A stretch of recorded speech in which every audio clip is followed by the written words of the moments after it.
Ladies and gentlemen, welcome to the Mission Employable podcast. My name is Ben Oldak. Kathy Leggett, my co-host, is out today, but with us today is Samantha Marlatt. She's the Director of Youth Empowerment and Advocacy at YSS. Great to have you on the podcast. We've got something really cool to talk about, and welcome in.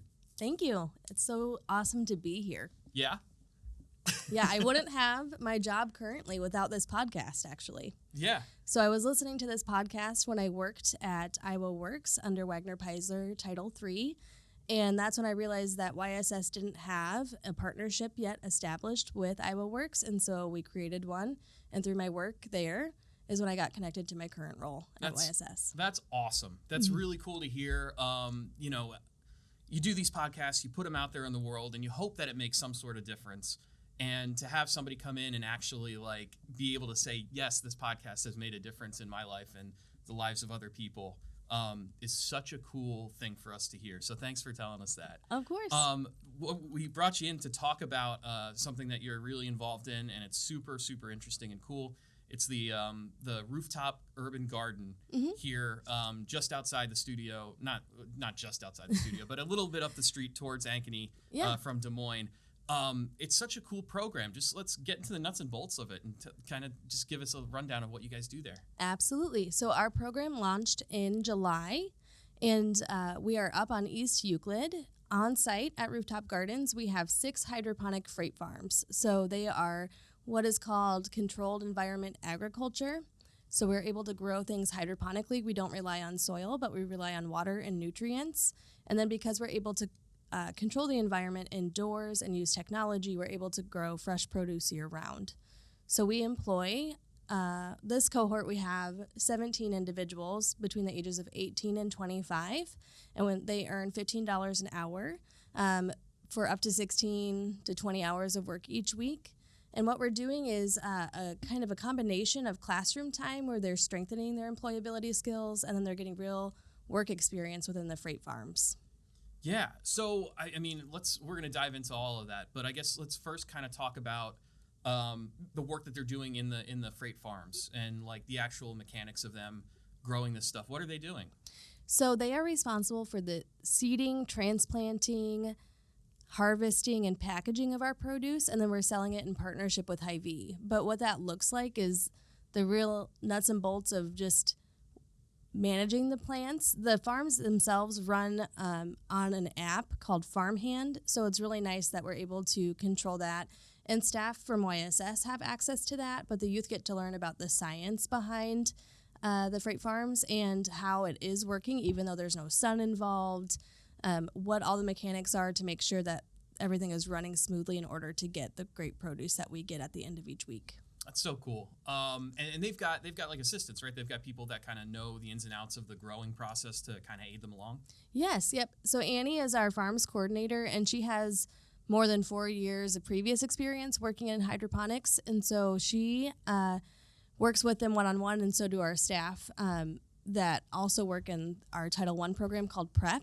And so they're around a lot of caring adults throughout the day that are able to show them the mechanics of what they're doing. But what we've learned is that as time goes on, we're now in the 6th week of our current cohort, they are able to teach their peers. So it's actually a lot of peer-to-peer learning and showing. I think everyone knows that this flu season has been chaotic. And so I got it. Yes, we've had a lot of youth out. So it's really cool to see that when they're able to come back healthy, we have youth that are super eager to show them what they missed out on and how to do certain tasks. Yeah, and then you mentioned you kind of work with Hy-Vee on the selling process. What does that look like, and kind of the skills that they're learning by making a product, but then also selling it? Yeah. So in addition to our partnership with Hy-Vee, we were also a part of the Winter Farmers Market here in Des Moines. And then I just submitted an application for the summer, so fingers crossed we get to be there as well. But with Hy-Vee, they were able to help us develop a label. And that was a learning opportunity for our participants because they were able to see that you can't just put a label together. There's a lot of regulations around what needs to be on a label. And each of our participants is certified in ServSafe. So they're understanding that the food safety practices that we implement every day are things that they can transfer to their next job or things that they can transfer into their lives at home. So with that, they were able to learn about like how do we market so that the consumer knows when it was last harvested, and that we make packaging that is healthy, but it also creates like a stronger product long term. So it's helping them to learn things that just beyond the package itself, but to think long term about things and the full impact of every little thing, from how the label is designed to how things are packaged. And you have to think about, is it easy for us? Is it easy for the consumer? But does it also meet Hy-Vee's requirements for food safety? Right, just kind of taking that like all-encompassing details that you might not think about, immediately when you think of, building packaging. And then, I'm sure there's like meetings involved, and then, there's like, you're talking about marketing and what does it look like, and like the kind of employability skills that they're learning through that is really, really cool. Mm-hmm. And obviously the skills that it takes to do the farming itself is really interesting. But then there's the classroom component. Mm-hmm. And I'm assuming that's kind of taking all those skills and like expanding upon them.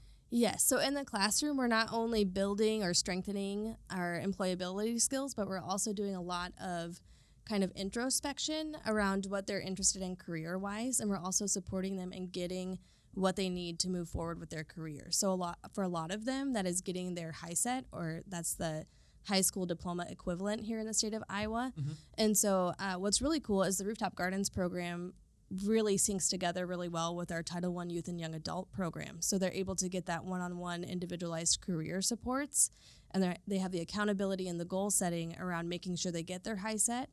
And then we're also doing a lot of career exploration. We use Transfer VR for that. So we don't only have access to really cool technology for them to look into a bunch of career fields.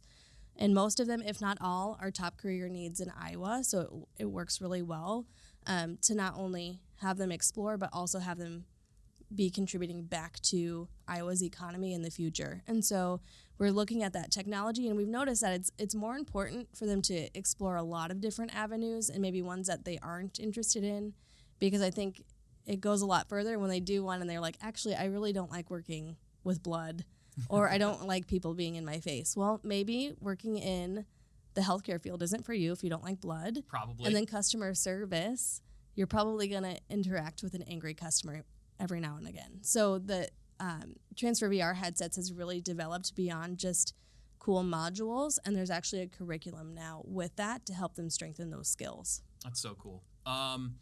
So, like, why do this, right? Like, why go through all this process to put together this program and have this kind of thing for these young adults? I think our youth that are most vulnerable in the state of Iowa, especially here in Des Moines, are worth our investment. And so that is the investment of our time and our resources, because those are the youth that not only need it the most, but they're also most likely to stay here in Iowa. So what can we do to help them become more self-sufficient? I also think the numbers speak for themselves. So our first cohort, we had 11 participants, and we had 6 graduates, which is actually really good for the inaugural cohort, or kind of the first go at things. And what's really cool about that is that all 6 are now gainfully employed, and they all have safe and stable housing. So in addition to giving them a work experience in an environment with staff that are skilled and equipped to meet their needs, they're also given the additional supports that help them to be more self-sufficient long-term. So not only are we helping them get the skills that they need for employment, but we're also helping them look for apartments, get health and stable living, apply for assistance that they don't need to rely on long-term, but just that temporary solution. And then because we're helping them get gainful employment, they don't need to be on those supportive services very long. And then they're able to then move on into their career fields of interest. So we start with getting them gainful employment, and we help them continue. And that's what I really like about Rooftop being so intertwined with the prep program, which is our Title I program, because it doesn't stop at graduation; it continues beyond that. Yeah, and these are people that, like you mentioned, that these are some of the most vulnerable people, but they really are, right? They come from situations where it's not ideal. I mean, you can talk about it if you want, just like the types of people that this program is for. Yep. So this program is really built for our young adults.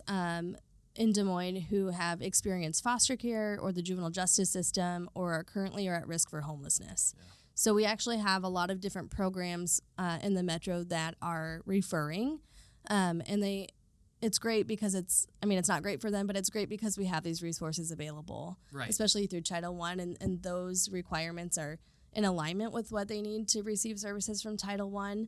And so it's a really good investment of the resources that Iowa has for these participants. But to see them overcome a lot of obstacles that they have and to recognize what their strengths are when we do strengths finders, when they recognize that they have the skills and the abilities to do great things and dream big. Because a lot of them come in, they have no idea what they want to do. A lot of them haven't seen anyone in their family go to college or graduate. And when you think about their ages, a lot of them were in high school during the pandemic. Mm-hmm.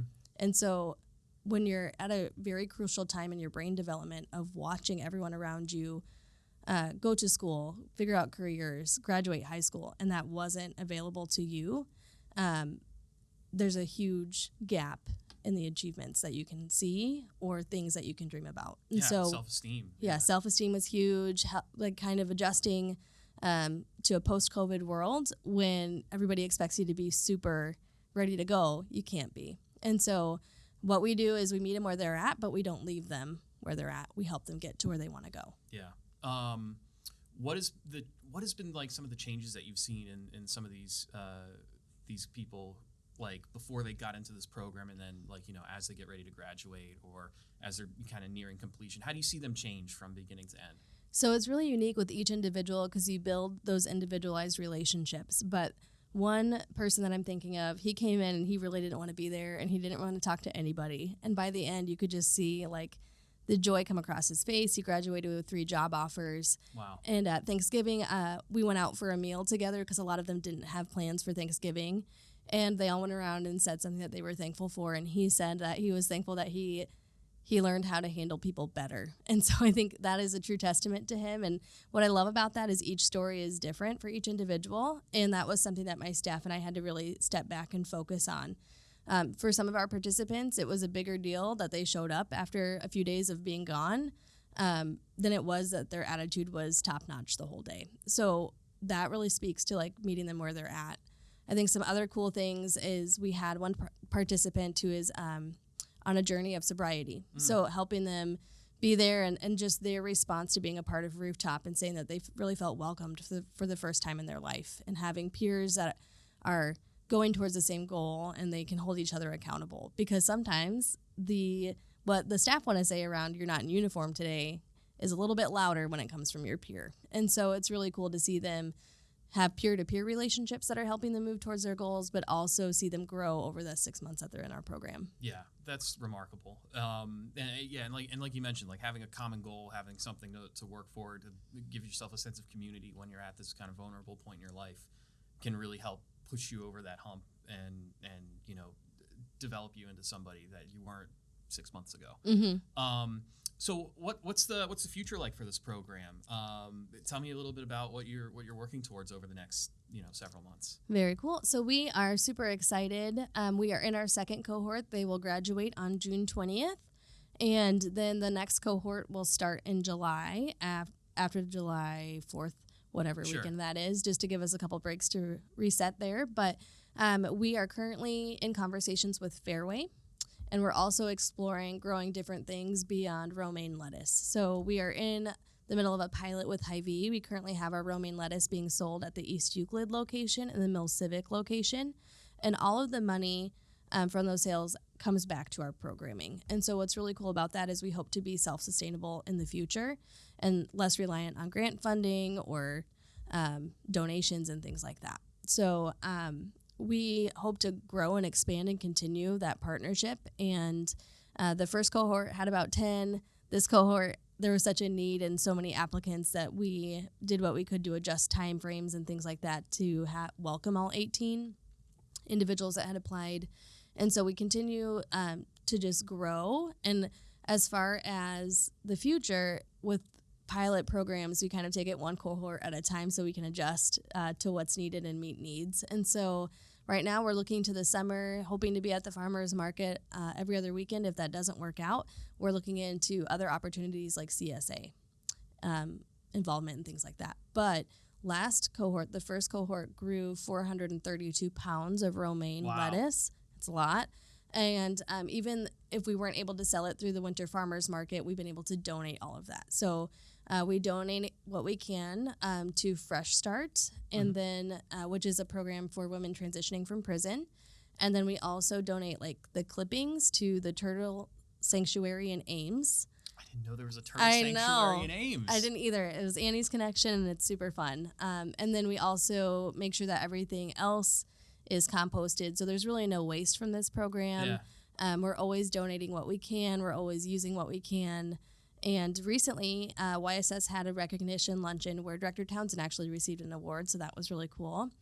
But we were able to sell 12 packages at $2,500 a piece, which must be a world record for lettuce sales. But it was really cool to see the excitement around it and the involvement and get the community excited about what our youth are doing at Rooftop Gardens. Yeah, best salads you'll ever have. For sure.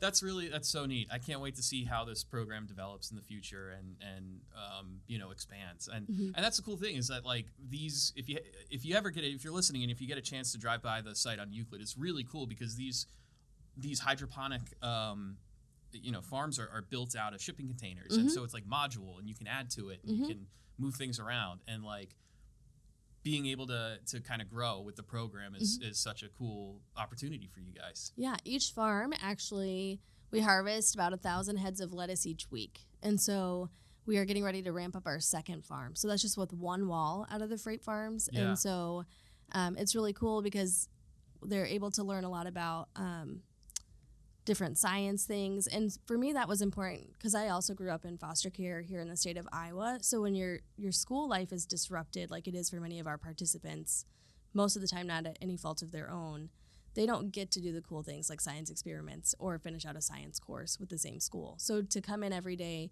and see literally the fruits of their labor as they're watching it seed to growing each week to when they harvest it and when they package it, they get to see that when they come to work, it matters. When they come to cohort, it matters that they're a part of something bigger than themselves. And I think that's a really cool thing as they're getting their toes wet in the workforce system here in Iowa. Yeah, to see that the results of that, and then be able to sell it to people and see people enjoy it and use that product has got to be so rewarding in a way that maybe some other careers that you don't necessarily get to see the end result of are. And like it's rewarding and it's gratifying, and like you said, it shows them that their work and the results of that work matter and make a difference. And the whole time they're learning so many different transferable skills, which I think people might forget about, or a lot of them didn't realize that they were learning transferable skills. Right, because it's not like they're all going into farming after they graduate from this. No, but a lot of them have a lot of interest in entrepreneurship. Yeah. And so when I sit there with them and I talk through, well, you have to get ready for a lot of meetings. A lot of meetings have gone into this, a lot of weekly meetings, a lot of meetings that just kind of come up.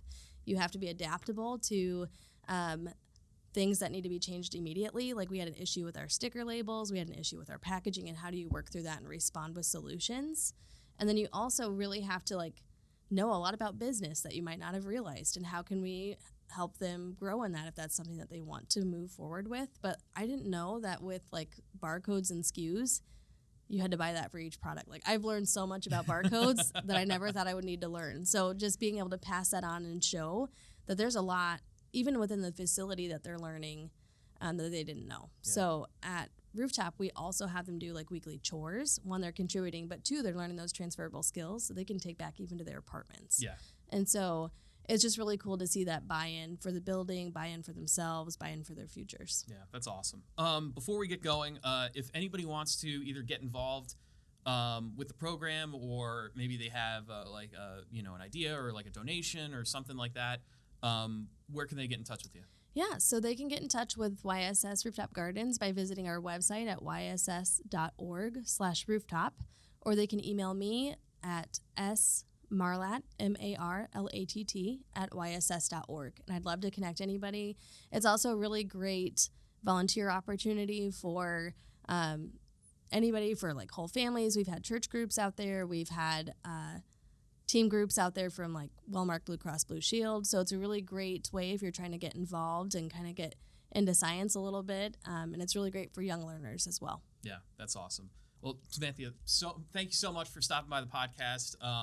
Again, if you haven't had a chance to drive by and check out the facility, it's wicked cool. And just congratulations with the project, and I can't wait to see how it develops down the road. Thank you so much.